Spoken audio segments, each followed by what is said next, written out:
Ade and the Golden Pilgrimage. Ade was a diligent, studious boy who lived in the bustling, historic city of Benin, Nigeria.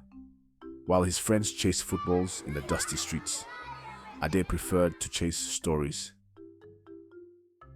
He sat on his porch, nose buried in thick books, reading about ancient empires, mighty warriors, and lost cities. To Ade, history was the most exciting adventure of all. One afternoon, Ade burst through the front door, his school bag bouncing against his hip. He wasn't quiet and studious today. He was beaming with excitement.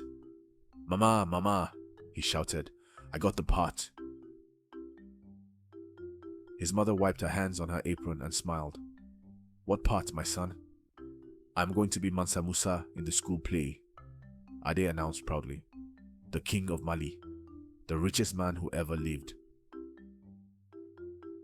His mother laughed and clapped her hands. "Ah, the king of gold. That is a big role for my little king of Benin. You must make us proud."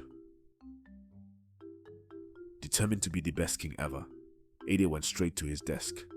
He opened every history book he owned. He read about the year 1324, about the great empire of Mali, and about the famous pilgrimage to Mecca. He read and read until the words started to dance on the page. His eyelids grew heavy. His head nodded forward, resting gently on the open pages of the history book. Whoosh! Suddenly, Ade wasn't at his wooden desk anymore. He was sitting on a throne of velvet and gold, high atop a majestic camel. He was dressed in shimmering robes. He was Mansa Musa. He looked behind him and gasped. He wasn't alone. He was leading a parade, thousands of people long. There were soldiers, storytellers, and camels carrying chests overflowing with glittering gold dust. It was a procession bigger and more beautiful than anything the world had ever seen. In his dream, King Ade traveled across the hot, golden sands until he reached the great city of Cairo, Egypt. The people of Cairo came out to watch the magnificent parade. Ade didn't want to keep all the gold for himself.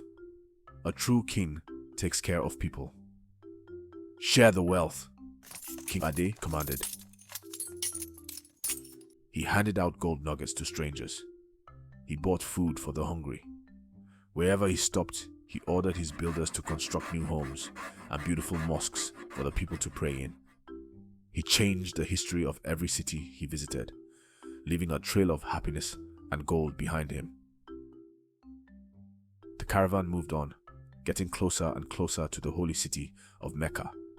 But just as the city gates came into view, creak.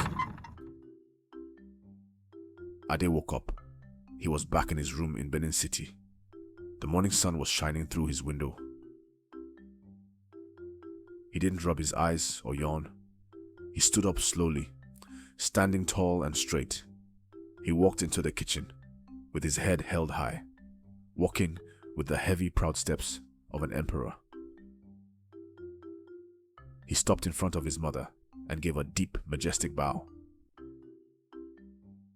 His mother suppressed a giggle. She curtsied back to him.